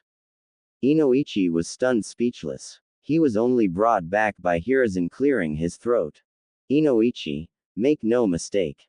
I trust Fugaku and young Shisui there. I need only confirm what I believe before we can move forward. It will be done, Hokage-sama, replied Inoichi as he bowed and saluted. After an hour of mind-walking both Fugaku and Shisui, clearing them both of any liability, Inoichi recounted to the Hokage that they are trustworthy. Okay, Fugaku and Shisui, do either of you possess enough chakra to attempt and break the control on the Kyuubi? Fugaku responded with, Hokage-sama, my MS does not have any mind control abilities. Mine are all combat-oriented. He then looked at Shisui. I believe I can do it, Hokage-sama. I want to help Naruto-kun. Hiruzen nodded and looked to Inoichi. Can you take Shisui into Naruto-kun's mind and attempt to free the fox of this genjutsu? Inoichi paled. Hokage-sama, that is extremely risky. What if the demon awakes and attempts to hurt Naruto, Shisui or myself? According to Naruto-kun, the fox said only one word, help. If we were to help it, not only would eliminate the control an unknown enemy has on the Kyuubi, but it might be grateful and make things easier on Naruto-kun. Naruto stepped forward. Gigi, I don't know a lot about this, but I want to help it. It has been under someone else's control for almost 8 years. If I were it, I would want somebody to help me. The room marveled at the confidence and righteousness of this boy. Most ninja would cower in front of the Kyuubi, but this boy is standing up to his burden head-on. Inoichi reluctantly conceded, Hi, Hokage-sama. Shisui also nodded. Inoichi continued, Okay, you two take a seat on the couch. Naruto, when I connect Shisui to you, your mind it is going to feel heavy. I need you to focus on meditating and drawing us back to your mindscape. I will help guide you there. Shisui, just hold on to my chakra and enjoy the ride. Once we get there, it is all on you. Hi, Inoichi-sama. As Inoichi sat and touched Shisui's head, a moment later Naruto felt Inoichi's hand touch his head. He then felt their presences and dragged them along his chakra flow, down toward his stomach and into his seal. The three opened their eyes in the hallway that led to the Kyuubi's auditorium. Inoichi marveled at the layout and precision of a child's mindscape. When he saw how the memories were divided by each person important to Naruto, he marveled at the boy's ability to organize his mind in this way. The group continued walking to the massive door. Before opening the door, Naruto gave them a warning to prepare themselves. They both nodded and followed in after Naruto. The immediate pressure they felt from the Kyuubi's aura was immense. The density of its chakra, the might of its presence. Then there was this child, walking forward like it didn't bother him at all. Naruto approached the cage and called out once again. Kyuubi, I am here. You asked for help, I have brought it. The light above once again illuminated the head of the giant fox. It opened its eyes in response to the noise and looked out at Naruto, Shisui and Inoichi. Inoichi took a step back and felt himself sweat. Shisui marveled at the fox and the pattern emblazoned upon its eyes. He took a deep breath, channeled his chakra to his eyes, activated his Sharingan, which gradually transitioned into his MS. This got a response from the fox. Its head raised and it seemed to respond to the Sharingan. Shisui intoned, Kai, Koto Amatsukami, return to your own free will, Kyuubi. The lights around the room shuddered. The Kyuubi let out a mighty roar that instantly ejected Shisui and Inoichi from the mindscape. The Kyuubi stood and shook out its fur, seemingly happy to be moving of its own volition for the first time in 8 years. After settling back down and getting comfortable, the Kyuubi looked at Naruto with its massive, red-slitted eyes. He took in the boy in front of him and a growl emanated from deep in its throat. So, I finally meet my new jailer. Normally, I would eject you from my presence, but I am in your debt, said the Kyuubi in a deep tone that radiated with power. The young boy standing in front of the majestic fox stood stricken by the combination of power, grace and beauty. He took a while to process that the Kyuubi was waiting for him to respond. It's nice to meet you, Kyuubi-sama. My name is Naruto Uzumaki. A guttural chuckle escaped from the Kyuubi. Ah, so Kushina's brat is the one I am now stuck in. Well, boy, as I said, I am in your debt for freeing me from that man's cursed control. I do not leave debts unpaid, so speak. I don't really want anything from you. I saw you when I was meditating and noticed something wasn't right. Then you asked me for help, so I brought help. And, yeah. That's pretty much it. Why did you help me, Ninjin? Because I thought that I wouldn't want somebody controlling me and I felt its influence in your chakra. It was dark, nasty and nothing good could ever come from it. So, it seems you picked up my ability to sense negative emotions. Very good. Okay, Ninjin. As I said, I do not want to be in your debt, and I am tired from that accursed genjutsu. I will answer one more question, then I will sleep. Oh, okay, said an overwhelmed Naruto. Then he took a deep breath and asked, did you attack Konoha because you wanted to or were you forced to attack Konoha? Once again, a deep chuckle filled the auditorium. When I was ripped from your mother, I was angry. However, as I was reforming, that man put me under his control. After that, he gave me the command to destroy Konoha. When I was given that order, I began attacking your village until that yellow-haired ninja and the toad attacked me and moved me away from the village. We fought for a bit, but the toad and your mother held me down while that cursed Yondaime Hokage sealed me into you. Wow, so the Yondaime did fight you, huh? And my mom. Thank you for telling me. Can I ask one more thing? The Kyuubi nodded while looking at this child. Such a small ninja, but he is holding in his fear. What's more, I don't feel any hate or resentment coming from him, thought the Kyuubi. Naruto continued, can you tell me about this man that controlled you? I want to tell my Hokage Jiji and Tsunade Bakken about him.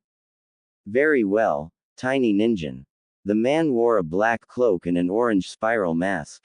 The mask had an eye hole on the right side where his accursed Sharingan put me under his control. That is all for today, I wish to sleep. Give me some time and think about what you want from me.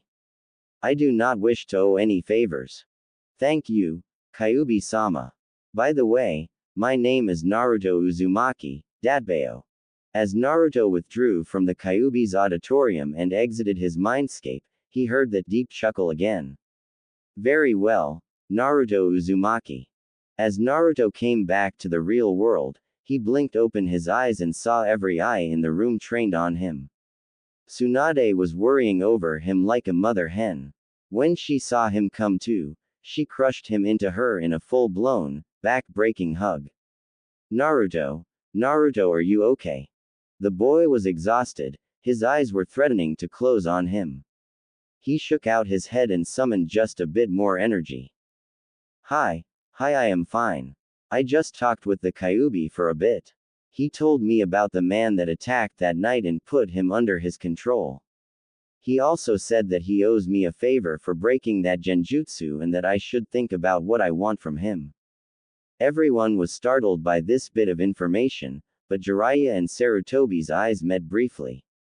They had their suspicions about that night, now they were confirmed. Naruto continued, the Kyuubi said that a man in a black cloak with an orange spiral mask took him out of my mother. The mask had one eye hole on the right-hand side and that all he could see was the Sharingan. Fugaku and Shisui exchanged a worried glance to each other then looked to the Hokage. Hiruzen locked eyes with each of them.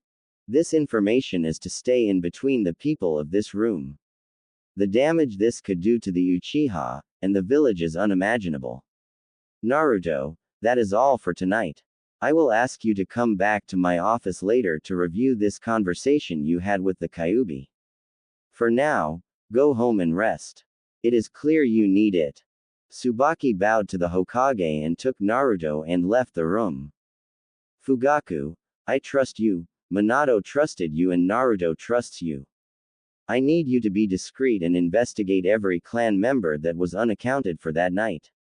Before you start, I am not saying with certainty that it was anyone still within the village that did this. However, we cannot leave any stone unturned. You are not to tell anybody of the real reason, but I need you to watch your own clan. Fugaku's face tightened. The Uchiha clan were a proud clan. It is painfully obvious the ramifications this could have on his clan. So, he swallowed his pride and the bit of betrayal he felt at suspecting his fellow clan members. Hi, Hokage-sama. It will be done. Shisui bowed with Fugaku, showing his loyalty to the Hokage. Very well, that is all for tonight, you may return home. We will talk more later. He continued, Jiraiya, I don't even need to say it. Find this man in the orange mask. Work that spy network of yours. It is clear that this man poses the greatest threat to our village. And please, be discreet. We don't want him knowing that we know. Jiraiya replied with a deadly serious face, Hi, sensei. I will set out soon, but it is time the Gaki knows. It is time we give him access to his inheritance and help prepare him. Please sensei, tell him. He is ready. With those parting words, Jiraiya jumped out the window. The night drew to a close. So much time had passed that the sun was rising, and light began peeking into the Hokage's office. He sighed. This damn job is going to be the death of him. He shuffled some paperwork into a makeshift pillow and tried to catch a little bit of sleep before the day started right back up on him. The next afternoon, Naruto woke up from a restless night, or should he say morning's, sleep. His mind was in a whirlwind of activity. All of the revelations of that night came into a loose focus. First and foremost, he spoke to the Kyuubi. The same Kyuubi that attacked the village. The same Kyuubi that is said to be the most powerful demon beast. He wondered, what is a demon? The Kyuubi talked to him, and while it was scary, like shit your pants and pray you don't die scary, the Kyuubi told him about that night and about his mother. He said he was ripped out of his mother, but then she held him down. So, the Kyuubi being forced out of his mother didn't kill his mom. Then what killed her? As one thought came into clarity, another thought assaulted it and forced it out of focus. Thus, when a disheveled Naruto scooted into the kitchen rubbing his eyes, both Tsunade and Tsubaki adopted concerned looks on their faces. Tsubaki opened the conversation. Did you get any sleep, Naruto? You still look quite tired. Hi, Tsubaki-Kachan. I just have a lot on my mind, and I can't seem to settle it all down. The response enhanced Tsubaki's concern and she walked over to Naruto and embraced him in a motherly hug. It was the least she could do after this child brought so much light and life back into her world. He had brought her back from the brink of losing herself in grief after the Kyuubi attack. Naruto seemed to melt into the hug as she whispered comfortable reassurances into his ear. Brat, I know you probably have a lot of questions, so why don't we answer some of your questions before we go back to the Hokage's office? Asked Tsunade in a gentle tone. Okay, Ba-chan, can you tell me about Kushina? Is she really my mother? A small smile lit upon Tsunade's face as she remembered the brash, raucous and eternally loyal Kunoichi. Your mother was an amazing woman, Naruto. She was so excited when she found out she was pregnant with you. She should have been the one here with you instead of me. I was supposed to be the one to deliver you, but I was out of town at the time. Guilt racked Tsunade. She had been so caught in her own grief that she went on a bender in Tanzaku town and completely missed Naruto's birth. If she were there, maybe if she were there that whole night would have been different. Ba-chan, I wish I knew my mother, but you and Tsubaki-Kachan have always been here for me. You have helped me so much. I don't know why you look sad, but please, Ba-chan, don't ever say you shouldn't be here. I don't know what I would do without you. I love you, Tsunade Bakan. And with those 3 words and a hug from the tiny blonde, the dams broke. The pent-up grief and frustration flowed out of Tsunade and onto Naruto in the form of sparkling, purifying tears. After that, Tsunade spent the rest of the early afternoon sharing stories of Kushina with Naruto.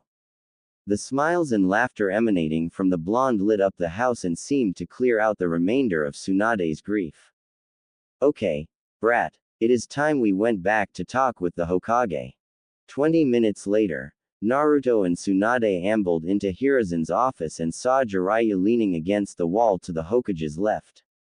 Hiruzen made a quick hand sign, and 4 blurs could barely be seen leaving the room. Jiraiya then flashed through a quick series of hand signs and slammed his hand on the ground. A translucent blue light flowed into kanji as it spread out in the 4 cardinal directions around the room. Okay, Naruto-kun. Last night you said the fox told you a couple things. Could you repeat them for this worn old man? I have already gotten Shisui's and Inoichi's versions of the story, but they were ejected before you were able to talk to the Kyuubi, said a clearly exhausted Hokage. Hi, Gigi. The Kyuubi said that the man attacked and somehow forced the Kyuubi out of my mom, Kushina Uzumaki.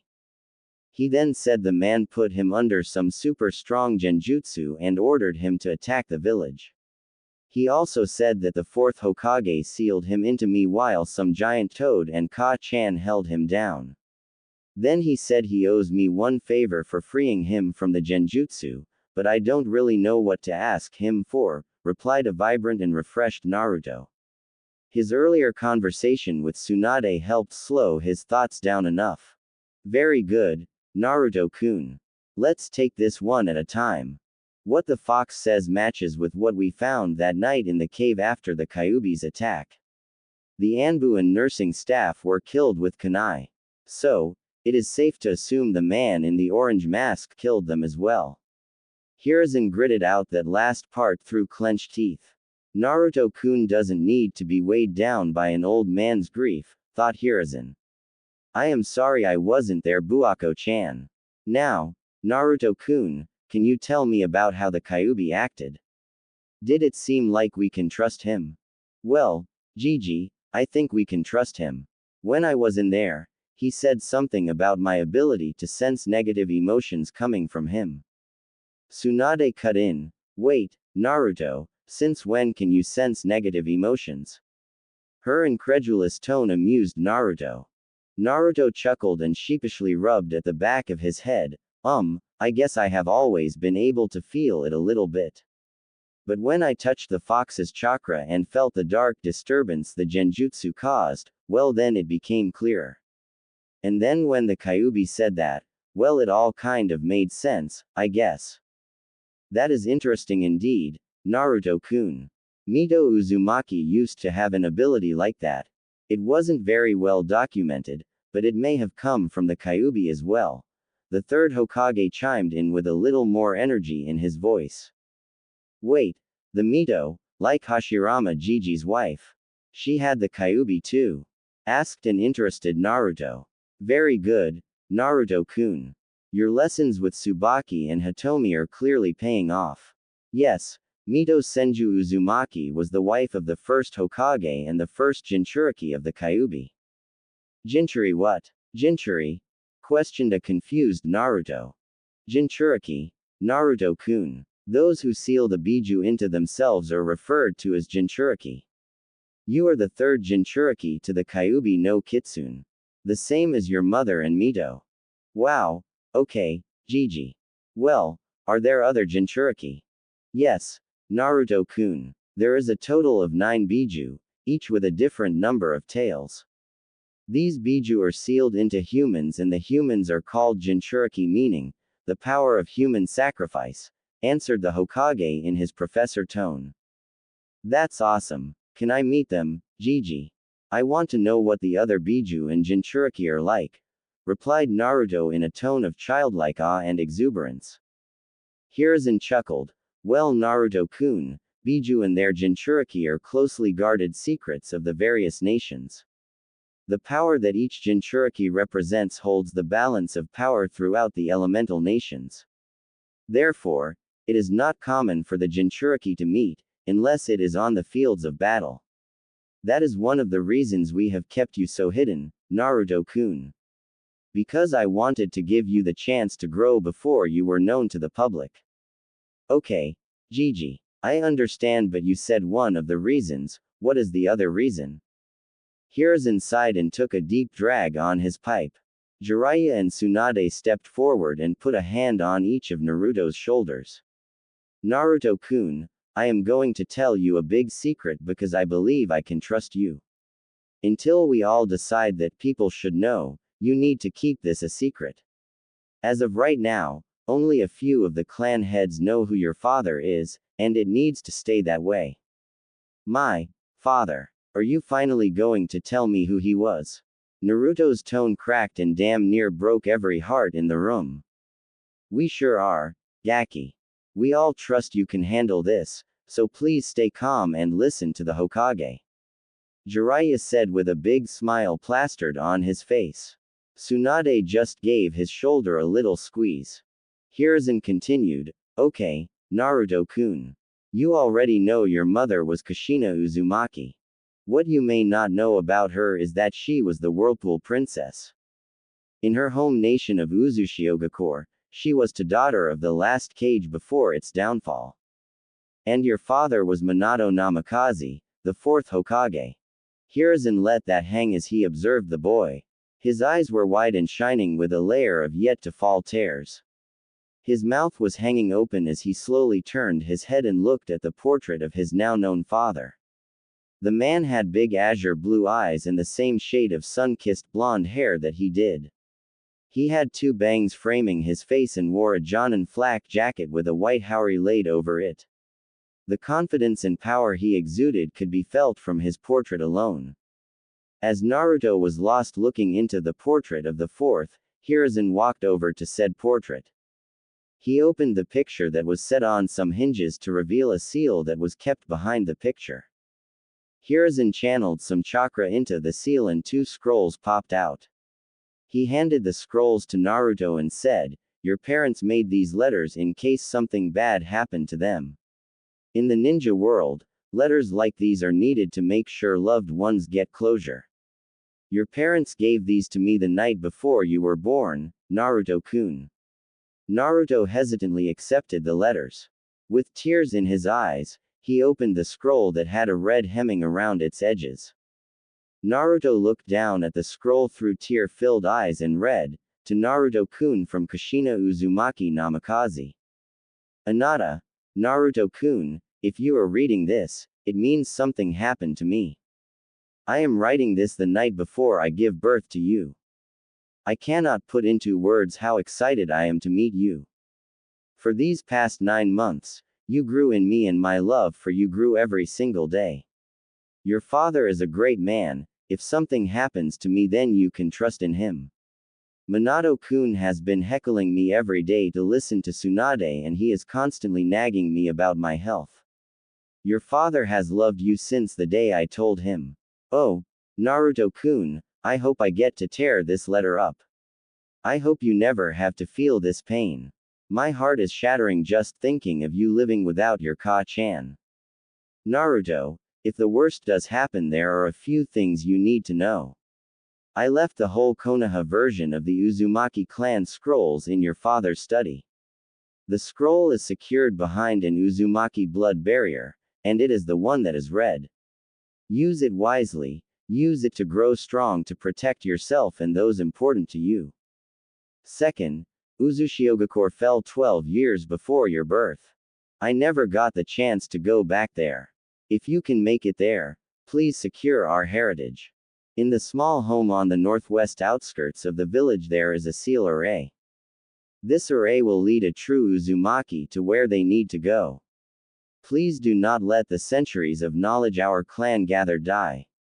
If your Ka-chan can ask one more thing, please work to rebuild the Uzumaki clan and restore it to its former glory. Set up a home for them in Konoha, spread the Uzumaki beacon far and wide and gather the remainders of our clan to Konoha. Nothing is more precious to an Uzumaki than family. Ask Hiruzen, Tsunade and Jiraiya to help you with this as a final favor to me. Naruto, this part is something my mother told me before I left Uzushigakure. Don't be picky. Eat lots and grow strong. Make sure that you bathe every day and stay warm. Also, don't stay up late. You need lots of sleep. And make friends. You don't need a lot of friends. Just a few. Ones you can really trust. I wasn't very good at it, but keep up with your studies and practice your ninjutsu hard. Remember that everyone has strengths and weaknesses. So don't get too depressed if you can't do something well. Respect your teachers and upperclassmen at the academy. Oh, and this is important. It's about the 3 prohibitions for a shinobi. 1. Be extra careful about lending and borrowing money. Put your mission wages into your savings account. No alcohol until you're 20. Too much can ruin your health, so drink in moderation. 3. Another prohibition is women. I'm a woman, so I don't know too much about this, but all you need to remember is that this world is made up of men and women. So, it's only natural to take an interest in girls. But just don't get hooked on bad women. Find someone just like me. My boy, I pray to Kami that you will never read this letter, but if you do remember one thing. Your Ka-chan loves you dearly and I will be watching over you from the pure world. With all my heart and love, Kushina Uzumaki Namikaze. Jiraiya, Tsunade and Hiruzen remained silent while they watched this young boy read the scroll from his mother. The tears of sorrow that flowed freely seemed to sparkle as they turned into tears of happiness and then a look of determination and firm resolve fixed itself to Naruto's face. The young and rounded face of Naruto remained hardened as he picked up Minato's scroll and then, after taking a deep breath, Naruto opened the black scroll with yellow edges. To my son, Naruto Uzumaki Namikaze from Minato Namikaze Uzumaki. My son, If you are reading this, then it is likely that I have perished. I knew that becoming the Hokage meant that I would have to place the village before my life. I have no regrets. I met a beautiful and fiery red-headed woman that restored the light to my world, and it was your mother that kept my will of fire burning brightly. As Hokage, I will be forced to make decisions that you may not understand. If this is the case, know that I am sorry, my son. When I took the mantle of Hokage, the whole village became my family, and I will protect family with my life, no hesitation and no regrets. I swear to you that I did my best to lead Konoha down the righteous path. If I perish before you have matured, please remember that I love you, eternally. I believe in you, my son. My goal right now is to grow a family with your mother and lead the ninja world toward the path of peace. It is likely I have not yet succeeded if you are reading this letter. I ask you to carry that mantle, my son. I have only spoken to you and held you through your mother's belly, but I felt the light in you. I felt the power that can change the world. Do not fear making mistakes. Struggle forward, 1 foot at a time. Never give up. Never give up on never giving up. Protect those important to you. If Konoha is your home, protect it in my stead. I am sorry for asking you to shoulder this burden, but I know that you can. You are my son, after all. Not to mention the fire you will inherit from your mother. On to the good stuff. My study is hidden behind a genjutsu seal that is on the wall to the left as you walk down the basement stairs. Please do not allow anybody except for Jiraiya down there. If you do so before deactivating the security seals, it is likely they will die. I ask you to guard that library diligently, and please do not let outsiders gain access to our clan's knowledge. I have no doubt they will pressure you for it. Once again, I trust you to make the right decision with this. Use prudence, my son, and use what I have left you to accomplish your goals. I will love you, always and forever. Minato Namikaze Uzumaki. After this letter, Naruto looks down through half-lidded eyes as sees some extra hastily written sentences. Naruto, the Kyuubi is attacking Konoha right now.